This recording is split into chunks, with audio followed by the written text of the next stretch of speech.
Hello বন্ধুরা, বারো মিশাল ইউটিউব চ্যানেলে দেখছেন। দেখুন বন্ধুরা, আজকে হচ্ছে পাবদা মাছ রান্না করব। সেটা হলো আলু দিয়ে। এই যে এখানে আলু কেটে নিয়েছি, এর সঙ্গে একটু ফোড়নে পেঁয়াজ দেব। আর হচ্ছে মশলার মধ্যে দেবো বন্ধুরা, এখানে আদা নিয়েছি, টমেটো, কাঁচা লঙ্কা আর হচ্ছে পেঁয়াজ। এটাকে হচ্ছে মিক্সিতে ব্লেন্ড করে নেব। আর এখানে কিছু গুঁড়ো মশলা আছে, জিরার গুঁড়ো, ধনের গুঁড়ো, লাল লঙ্কার গুঁড়ো, কাশ্মীরি লঙ্কার গুঁড়ো আর হচ্ছে গরম মশলার গুঁড়ো। আর এখানে ফোড়নে দেবো বন্ধুরা তেজপাতা, শুকনো লঙ্কা, লং, এলাচ, দারচিনি, গোটা জিরা আর হচ্ছে কয়েকটা কাঁচা লঙ্কা।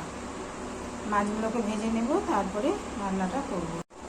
এই যে বন্ধুরা, মাছগুলো আমার সুন্দর করে ভাজা করা হয়ে গেছে।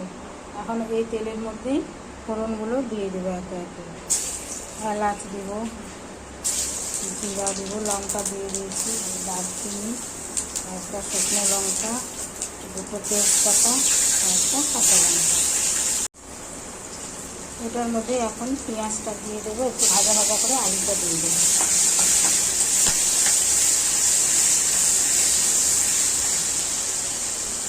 আলু আর পেঁয়াজটা দিয়ে দিয়েছি, এবার একটু ভাজা ভাজা করবো। এখন এর মধ্যে দেবো হলুদ আর হচ্ছে লবণ।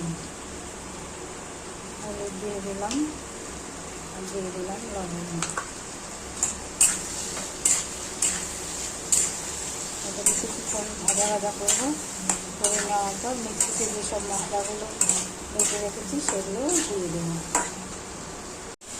এই যে বন্ধুরা, মিক্সিতে আমার সমস্ত ধরনের মশলাগুলো ব্লেন্ড করা হয়ে গেছে। এখানে আলুটা ভাজা ভাজা হয়ে গেছে। এখন এই মশলাগুলো দিয়ে দেবো।